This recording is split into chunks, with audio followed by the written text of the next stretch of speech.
PFA is a non-profit animal welfare organization founded in 1996. The center rescues, treats, and rehabilitates urban wild animals to ultimately release them back into their natural habitats. We are also the only center in the state to be recognized by the Central Zoo Authority.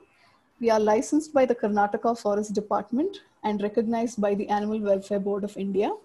Since its inception, PFA has rescued over 27,000 urban wild animals of over 201 species.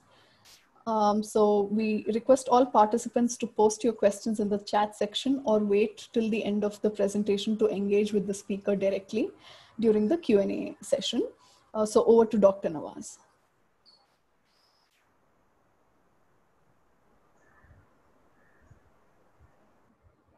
Hi, good evening to all of you and welcome to Living with the Wild.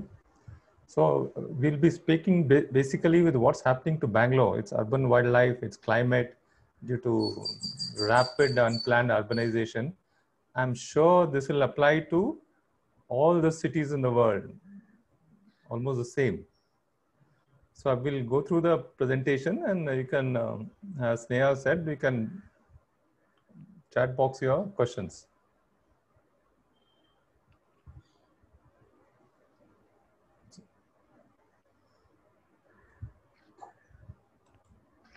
The presentation not moving? Yeah. So who lives in our city? So like if you take Bangalore, about 1.20 crore people, friends, family, and pets. And who else? And yes,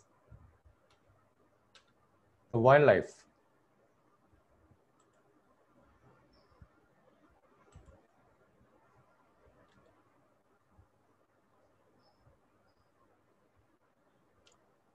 So these are all some of the wildlife we have rescued, like the chameleon, the oriental white eyes. So Bangalore is very rich in wildlife. The shikra, the house and the jungle crow. We have lots of peacocks. So different type of reptiles, the star tortoise, the cattle egret, the white-cheeked barbet. So we have a small forest of 300 acres adjacent to our rescue center. So we have a lot of spotted deer there. And Bangalore is rich in snakes, the spectacle cobra, the vipers, the huge number of rat snakes, the Indian grey mongoose, and the barn owl.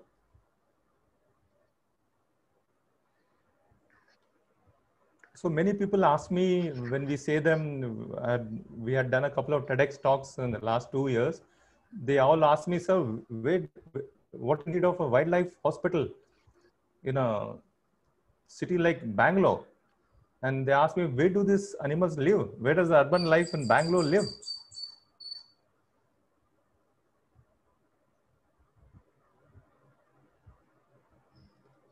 I said, okay, so where do they live? We'll come to later. And what do these animals do for us in our city? They pollinate the trees. So we'll come to later. So they say 90% of the naturally growing trees, not only in Bangalore, you can take anywhere, are grow naturally by pollination. Like the sunbird now here. So the animals are responsible for 90% of the trees in our city. It must be the same all over the world.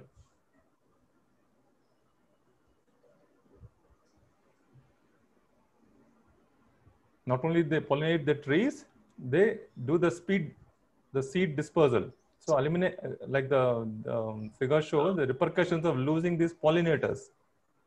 The loss of these creatures would have a reverberating effect on the Earth's plant life. Animals pollinate nearly 90% of the world's plant and at least 75% of the food crops, according to the Intergovernmental Science Policy Platform on Biodiversity and Ecosystem, the IPBES. So these crops are also used for biofuels, the fiber, the craft, the construction material, medicine, and livestock feed are also dependent on the pollinators to successfully reproduce.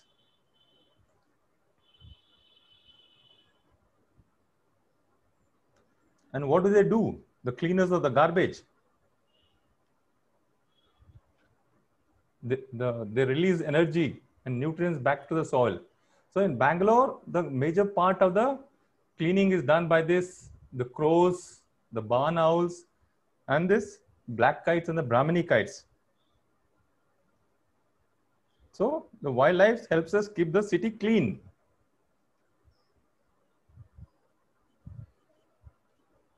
So I think many people don't know, we attended the owl conference also, the barn owl. It's a natural pest controller. A barn owl catches nearly 300 rats in a year. Amazing. एक owl जो है 300 चूहे पकड़ता है एक साल में. बार्न आउल, उल्लू. And the snakes. हाँ The natural pest controller.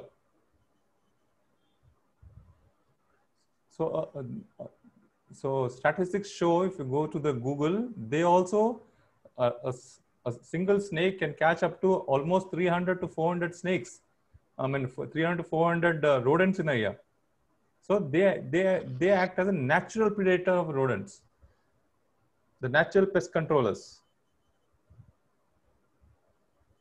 And what else do they do? They control many of the transmissible diseases. So many of the zoonotic diseases like dengue, malaria, cholera, dysentery, and typhoid.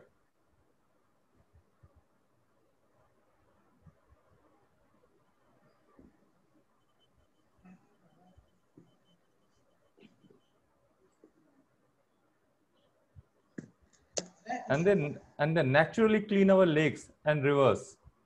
So, and they also clean all the weeds in the ponds and lakes, like the pond herons, the checkered keelback, the flapshell tortoise, and the guppy fish, which you're seeing in the slide. Now, like the previous day, I said, where do they live in the city? Many people ask me.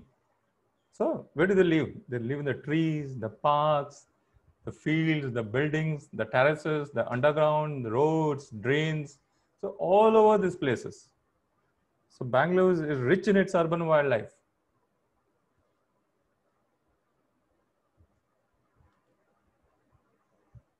Now all of this is interconnected. So there's a cycle. The insect, birds, and mammals, the numerous species of wildlife. Now, what do? Like we saw before, the fruits, nuts, they do the seed dispersal, they do the pollination. And this leads to the growth of plants, shrubs, trees, parks, lakes in the neighborhood. They thrive. And so again, they act as a home to the wildlife. And what does this do? There's a circle. So this maintains the temperature of a city or a town. So the air quality is maintained, the temperature control is there, the soil fertility increases or is maintained, and the food and the health is maintained. So there's a circle in this.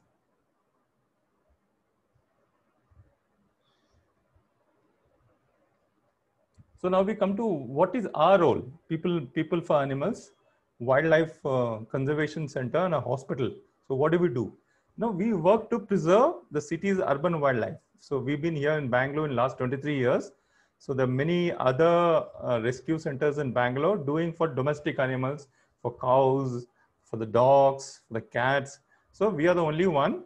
So many years ago, the need for protecting the urban wildlife, since Bangalore was expanding at a phenomenal rate and there was lots of unplanned urbanization, many new areas, the forests, the lakes were getting encroached. So it was felt. So many of the reserve forest, we were losing, many trees were being cut. So we felt there was a need for a wildlife conservation center and a hospital. So that's why we came into existence. So we work on the 4 principles of first the rescue, the recovery, the rehabilitation, and the release, the final release of the wildlife back into nature. So we are 24/7 in Bangalore. So we have 4 2-wheelers looking at the traffic problem and 2 4-wheelers. So we have 4 helplines with a rescue team of 5 people, the 4 wildlife rescuers, and a wildlife coordinator. So we are literally 24/7, even in the nights. So we have a good team of 3 veterinarians, and there's a vet available all through the night on call for any. So in Bangalore, we get lots of these macaques being electrocuted and being involved in accident cases. So we are many of the slender lorises being rescued in the night. So many of the nocturnal animals are being rescued in the night. So we almost function 24 hours. So we rescue the injured, orphaned, displaced, and the abused animals. We get calls through our informers or through the volunteer nodes all over the city, and we immediately ask a volunteer to come and stabilize the animal there, and then we rush to rescue the animal. So if you get a snake or something entangled into a, come into some apartment, so many people ring us up and say, sir, a snake has come into our apartment. So actually, we tell them it's a snake has not come. So human beings have gone and encroached their dwelling places. So the snake is there in dwelling places. So if it is there in a toilet or something, getting entangled into a fan or something, we go and rescue the snake. And if the snake is healthy, after examination, we immediately release it back into a similar habitat. So these are some of the rescue pictures of the barn owl, the Russell viper, the spectacled cobra, and a macaque being rescued.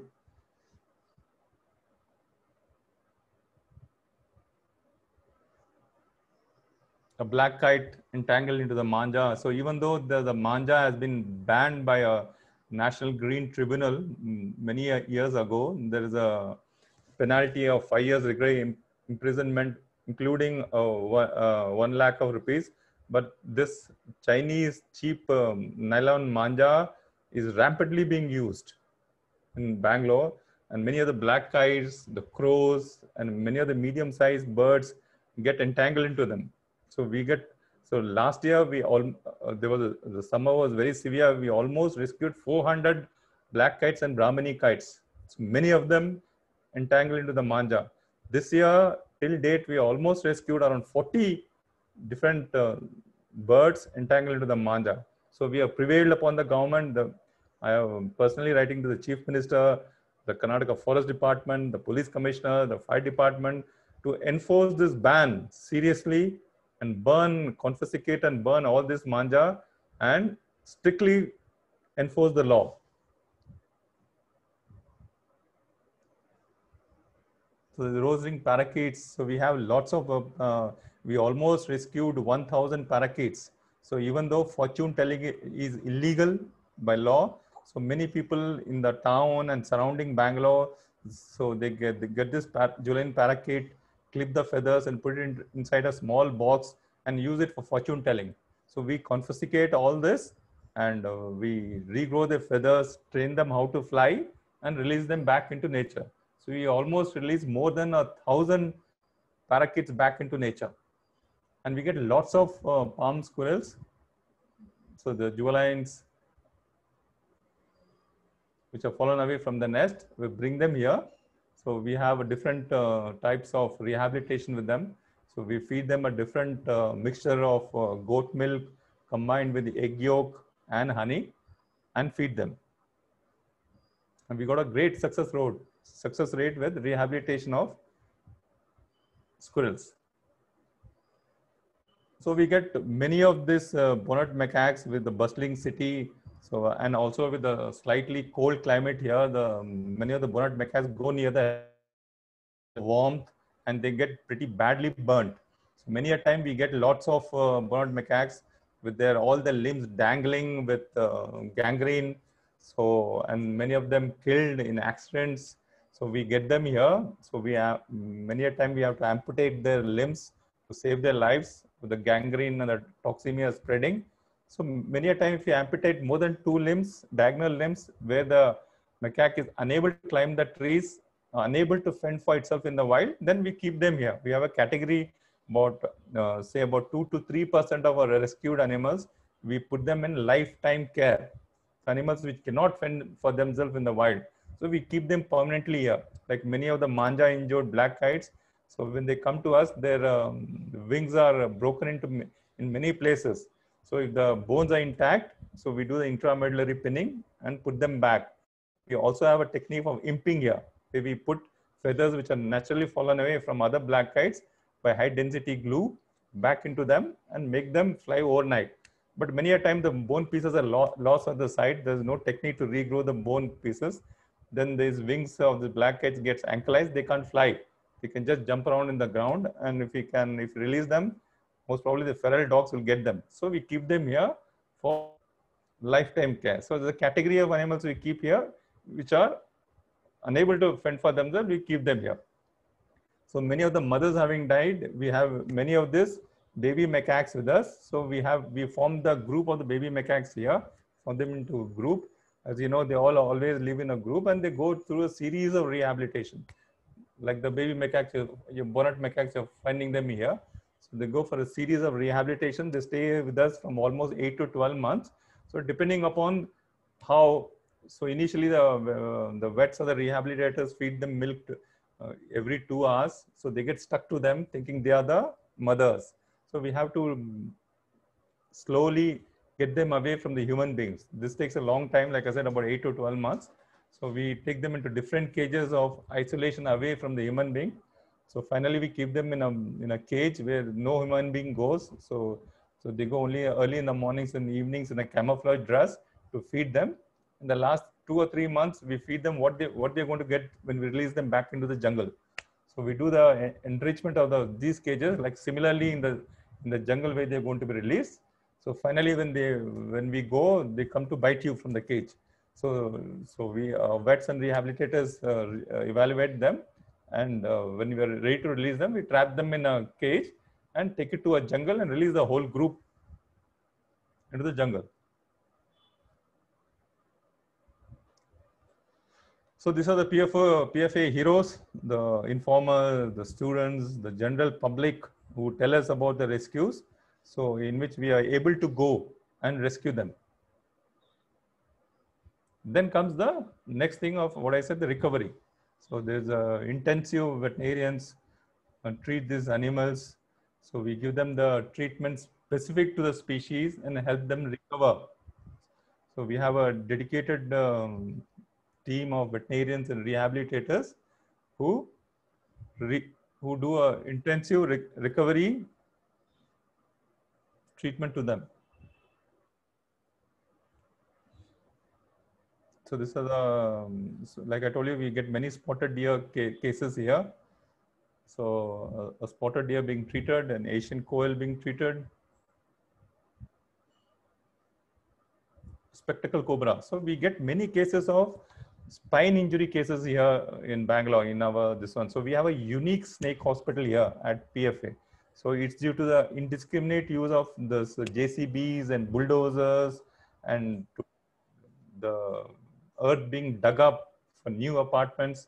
So we have a huge number of spine injury cases. The spine injury cases of spectacle cobras, of snakes, is a huge challenge to us. We have to detect the fracture site, and after the fracture site has been set right for 2 to 3 months, then like the spectacle cobra here, you see it is paralyzed down from where the fracture has taken place.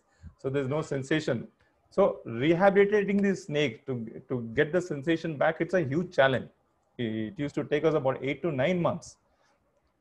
Thankfully, now we are using the most advanced physio laser on them, and we're combining them with the Chinese veterinary technique of acupuncture. So acupuncture is a technique we started here. So I couldn't find any references anywhere that the acupuncture is being used to treat paralyzed snakes. So we use a combination of the most advanced technique of physio laser and acupuncture. And amazingly, we have been able to reduce the rehabilitation time by almost 25 to 30% now. So it used to take about 8 to 9 months to rehabilitate. Now we almost cut down to 6 months.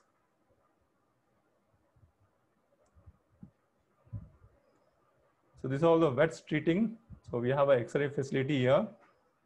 Monitor lizard being treated.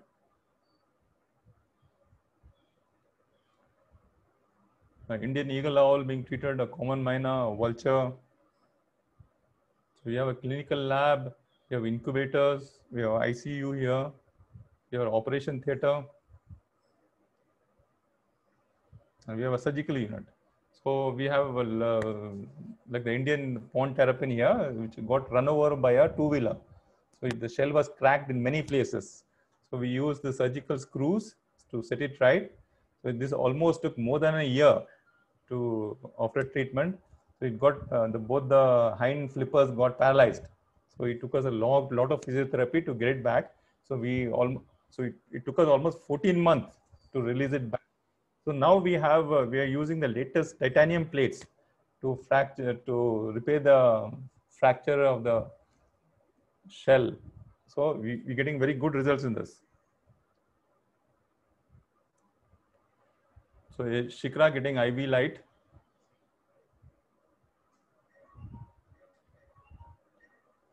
And then the long process of rehabilitation.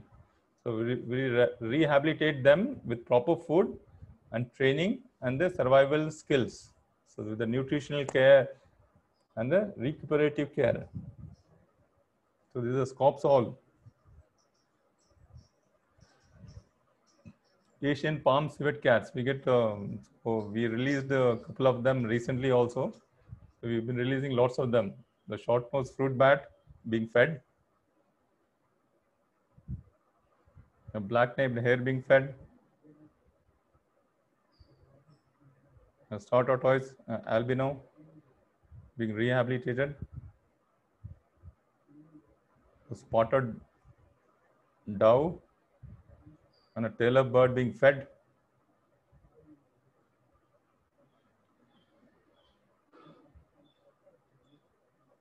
So looking after this juvenile baby macaques, it's a huge challenge. We give them toys for their warmth. So, and we use foster mothers. So some of them we have old female bonnet macaques which are blind for some time with us. We use them as a foster mothers. So they hold on to all of them together. Like today we have around 12, 13 of them admitted with us. The Indian jackal being rehabilitated. The Malabar giant squirrel.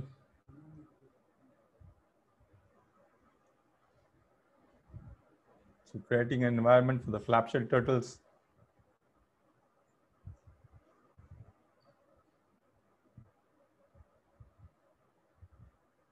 The grey heron.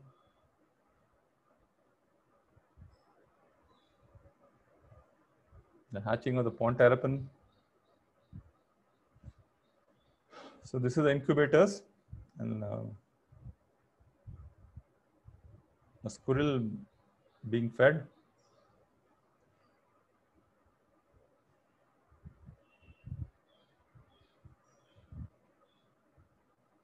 A change, the journey of a little egret, how it came, and how it was released.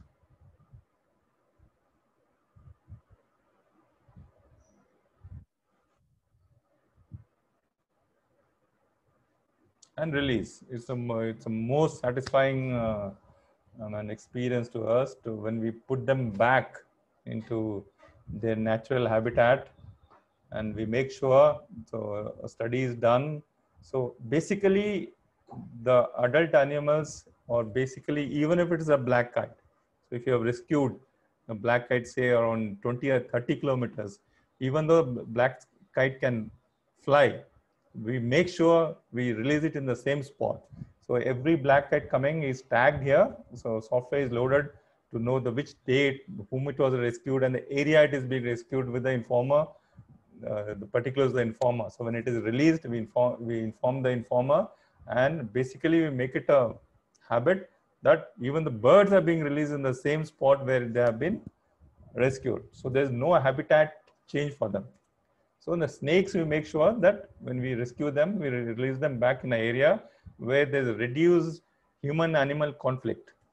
And when the new batch of this Julian macaques are being released, we make sure there's a territory planning. So we consult the Karnataka Forest Department to know what are the numbers of macaques in different areas and different jungles, and with their advice, we release them. Basically, to keep that there's reduced man-animal conflict. So we have a very robust child ecology education system here. So we have four, now due to COVID, this has been stopped. Otherwise, we have 4 executives with small Pico projector. They go visit different schools in Bangalore and give a presentation about the work we are doing and what is harming the environment, how the degradation of the environment can be stopped, and how the plastics are causing a havoc, and how they should argue their friends, their relatives, parents not to use plastics, and how they can help in minimizing the usage of water, saving water and the scarce natural resources, the power. So we teach them. And we almost addressed around 5 lakh students so far. We visited 5,000 schools. It's a phenomenal number. And these schools come and visit us. So we have a 6-acre nature farm here. We don't even remove the leaves in the conservation center. So there are cages spotted all over it. So we have many snakes and many birds and natural fauna living along with us. So we get these children here, get them into batches, and then we give them a detailed presentation showing them videos, how the rescue takes place, and how the treatment takes place, how the rehabilitation takes place by the veterinarians and the rehabilitators, and how they are released back into nature. And we take them and show them a live feeding of a squirrel, how it has to be fed drop by drop, how a bird, the mealworm, has to be made into small pieces, and with the pincers you have to mimic near the beak, mimic like the mother. I mean, how difficult it is to feed a squirrel or a baby macaque or a bird. So we show them all this live. So all these children, when they see, they never forget this. And when they become citizens, when they grow into adults, I'm sure they're not going to harm any animal. And so they develop a compassion about these animals. So here you see a common myna and a Brahmini kite being released. So we involve them, the volunteers or the interns, into releasing them. So that it gives them a sense of satisfaction. So night heron being released. So upon terrapin being released. So like I told you, it's the most satisfying. Putting them back, we healed them, rehabilitated them, and putting them back into nature.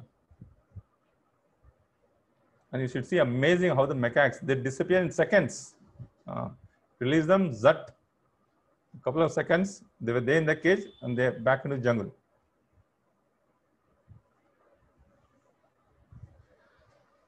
So these are the figures as of June 2020. So we almost released. So we meticulously document each rescue release is documented here. So they almost released 26,500 total rescues of 200 different species of urban wildlife. So there's almost 12,000 birds, more than 10,000 reptiles, and 4,000 mammals. And to arachnids, I believe there were 2 tarantulas. And some of the rare species, like the great slender loris. So it's an amazing year. Bangalore is such a robust city. We have many slender lorises in some pockets. So previously there was a tall tree line connecting the state of Andhra Pradesh to Karnataka to Tamil Nadu. So now due to urbanization, the tree line has disappeared. So we have some pockets of tall trees here, good habitation for the slender lorises in the Indian Institute of Science and the Bangalore Veterinary College. So where we get these rescues, the short-nosed fruit bat, the peacocks, the monitor lizard. So you can look at the figures of some of our rarer species. This includes the confiscations, the python, the pangolins, the Egyptian vulture.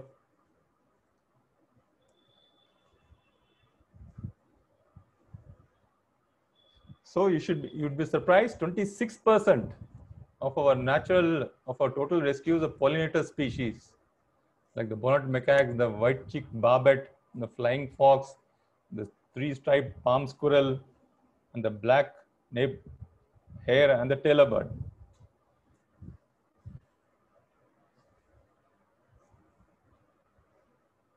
And 65% of our total rescues are pest disease controlling species,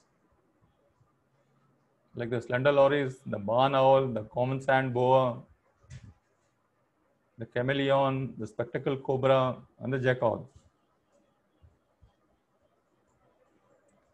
Now, what are the challenges we are facing? So this is what settling the wildlife in a city. I'm sure this must be common to all the cities and towns all over the world. So you can have a look at the primary causes. See the whole cause, even if you take the injury in the spectacled cobras, and the orphan displaced, the huge numbers of the black kites, the pond herons, the rose-ringed parakeets. So each one has a etiology, the humans. So whatever you take, it goes to the humans. It again goes back to the man-human conflict. So we make a study every 6 months about the reasons and the area. We do a planning of the area from where it is rescued, and probably try to make out the reasons for these rescues. What has happened, and can we have some methods in place to prevent this? If we can prevent these injuries or these traumas or shocks or whatever. So we try to make a study and accordingly try to educate the students and the other public if in a ways to prevent this. So the primary cause always goes back to again the human being. So look at the spectacled cobra, the huge numbers being displaced.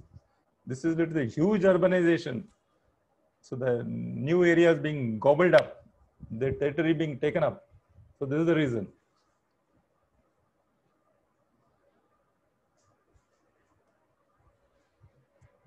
And 4% of our total rescues are the wetland species.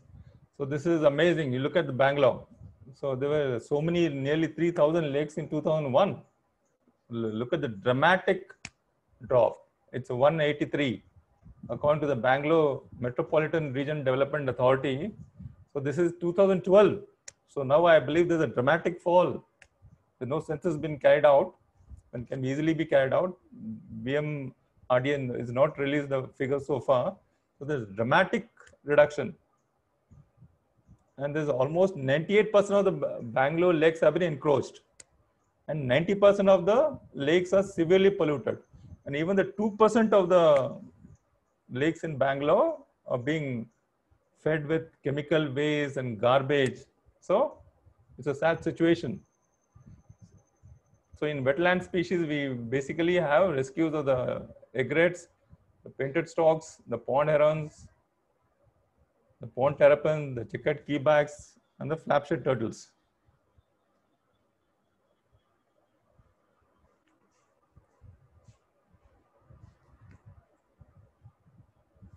So as you're all aware, so there are strict laws. So enforcement is the key. So captivity, abuse, and sale of wildlife animals are illegal. Did you know, like I told you about that, this is how a rose-ringed parakeet is put into a small cage and they train it like the dog. So this is supposed to be the fortune cards. So like you train a dog, like for explosive detection or something, you start giving it tidbits. So that's how we train a dog. So the same way the fortune teller puts a small tidbit below these cards. So the fortune teller, the parakeet has to, when he opens the cage, he knows he has to just strut on and just remove one of the cards and he'll get a tidbit. So further training, what he does is he has to just go out as soon as you open the cage, go remove a fortune card, and the fortune teller will feed him a tidbit. So that's how he trains. So every time the feathers grow, he keeps clipping them. So it's a great cruelty. So thankfully, we have been able to rescue many of them and release them back into nature. This is another bonnet macaque, female bonnet macaque. So we had named it Geeta, and this is what you call Madaris here in India. So you had to pay 50 rupees to take a photograph with her, and 100 rupees to take her in your lap. So we rescued many of them. So keeping the Indian wildlife as pets is illegal. So we have released them, rehabilitated them, and released them back into the wild. So as I said, laws are there. The Karnataka Prevention of Animal Sacrifices Act 1959, the Prevention of Cruelty to Animals Act 1960, and the most potent Wildlife Protection Act 1972. Unfortunately, these acts, so in Bangalore, there are many exotic pets, exotic birds, so exotic pets being imported. Unfortunately, this law does not protect them. So it protects the wildlife protection, only the Indian wildlife is protected. And we at PFA have powers to confiscate anybody using them for any entertainment purposes or as a pet. So immediately it gets confiscated, and we inform the police to take further action. So we have argued, we have persuaded the wildlife department now to include exotic pets, also form laws for them. The Indian, the Prevention of Indian Cruelty Act, the Indian Parliament now. So if people in India would know, so in a couple of days, there was a news report, the Parliament is thinking of making the law more powerful and with more teeth, so that a severe punishment is done for people abusing animals under the Indian Cruelty Act. So we are, like I said, we are operational 365 days, come what may, 24 hours. So we have these helplines. So we rescue round the clock. So living with the wild, coexistence, you and I. Thank you very much. I'm ready to take questions. So the first one comes from Sydney. It says snakes are said to be spatially well aware of their home territory. Can there be any way of monitoring how the released snakes do after release?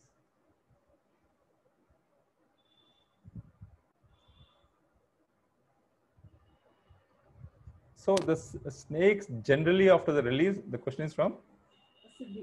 Siddhi. The snakes are usually released. So we're not getting much reports about them. I mean, they've not been rescued again. So hopefully they must be doing well. So we have no much statistics of the same snake being rescued. So there are 2 or 3 agencies doing snake rescue here. The BBMP in Bangalore, and there's another organization known as WRRC. So we interchange our statistics, and we exchange our statistics. We keep in touch with them.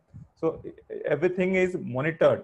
So we have not had many reports of this snake being rescued again.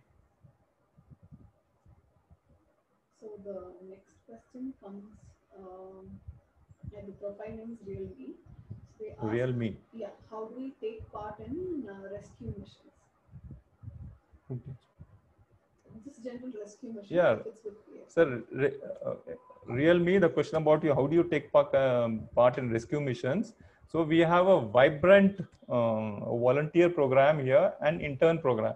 So interns, if you go through our website, www.peopleforanimalsbangalore.org, so we have a intricate system of volunteers and interns. So internship is in different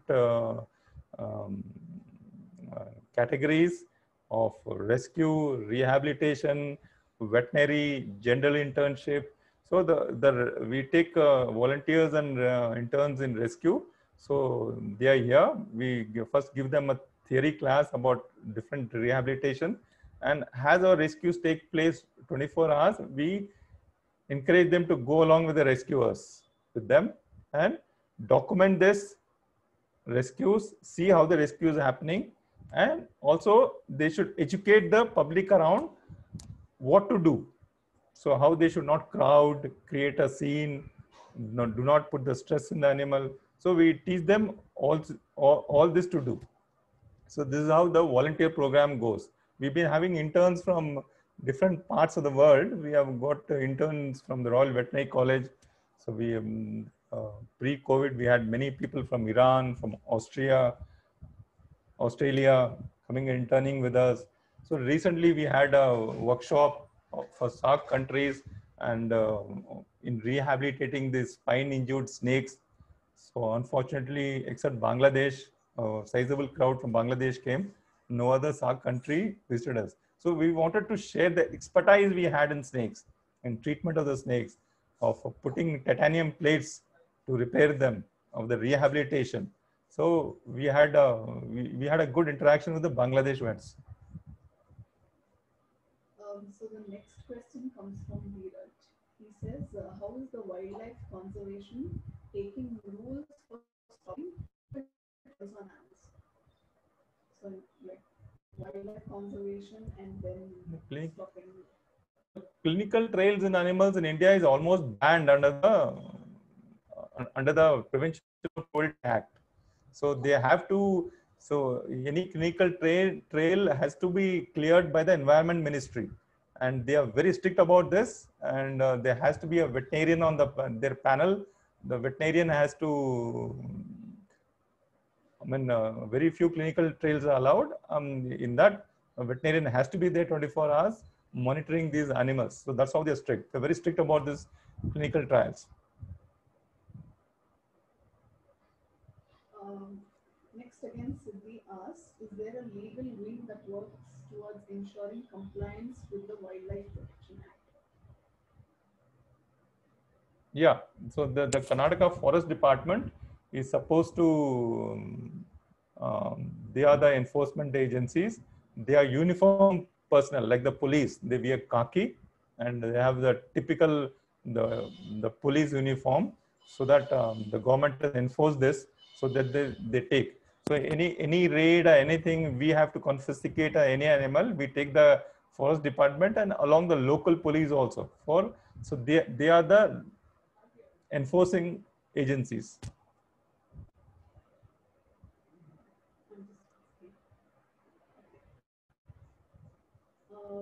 Siddhi's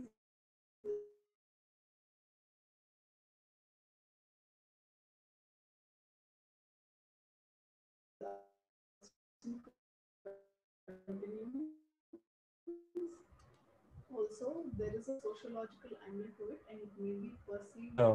Place like Bangalore, there's lots of employment in others, so you cannot justify this snake charmer removing the fangs of a snake, of a cobra. He knows he's going to die, so there's no way. So the wildlife is supposed to be free.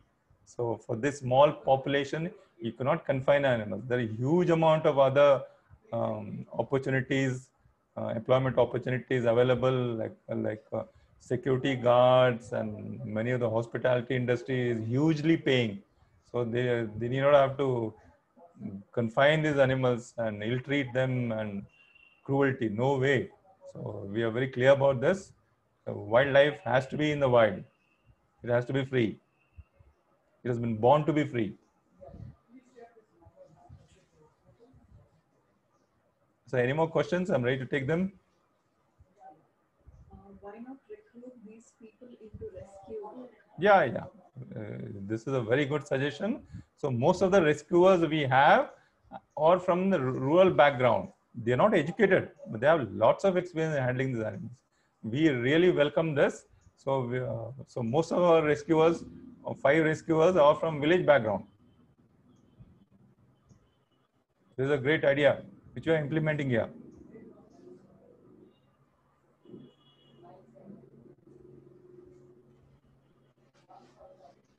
So there are no more questions, and thank you very much for patiently hearing me out.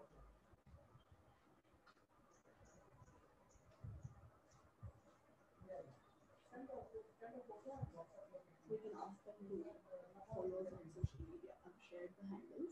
Yeah, you can follow us on the social media. I have shared the handles in the chat box. So, and website, and your suggestions or anything to improve our services of serving the wildlife are welcome.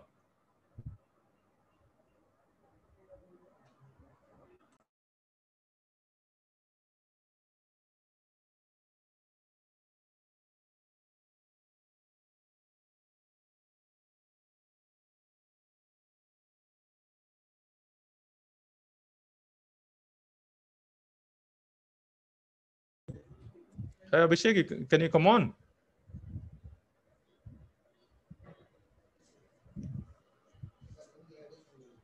Abhishek, Barbara?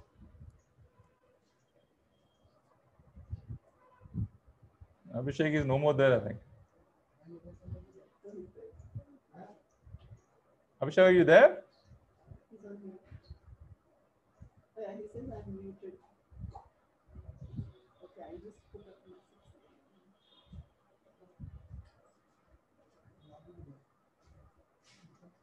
Yes, sir. I was muted and I couldn't reply even in time. So sorry for that. Yeah, I understand, Abhishek. So, so I would like to give many thanks to Mr.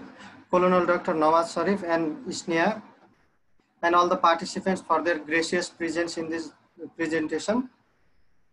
And also we would love to have you all again during our upcoming sessions. And thank you for being here.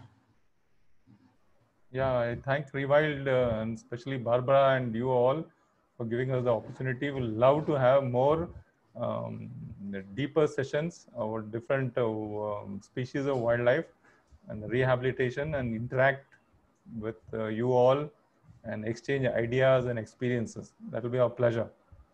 Thank you very much.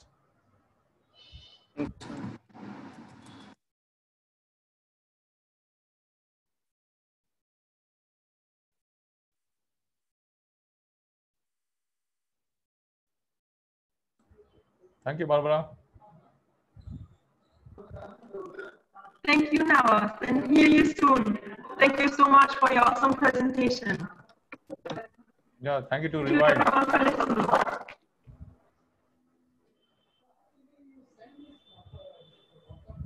Thank you. Goodbye and take